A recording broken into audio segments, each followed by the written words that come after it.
तर नमस्कार. केळशी आंजारले हरणे हे सगळं फिरून आम्ही घरी आलो. पण घरी पोचल्यावर मला लागलेला गुलाल हा कसला होता?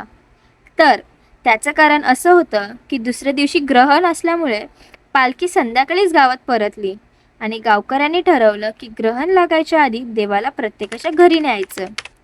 ताई आणि बाळ म्हणजेच आपली लाडकी श्रीजा ही सुद्धा शिमग्याला आली होती. पालखी सोहळा थोडा बाजूला ठेवून मी, ताई आणि श्रीजा अंगणात खालूबाजावर मनसोक्त नाचलो. रात्रीचे साधारण 2:30-3 वाजले आणि पालखी आपल्या घरी आली. मम्मीने देवीची ओटी भरली, नवस फेडले, घरातल्यांनी देवीचे आशीर्वाद घेतले. सकाळी 8 वाजेपर्यंत सगळी घरं झाली आणि शेवटचं घर काकाचं होतं. मग काय, आपल्याच अंगणात तासभर पालखी नाचवली, देवाला विराजमान केलं आणि सुरू झालं आमचं धुलीवंदन.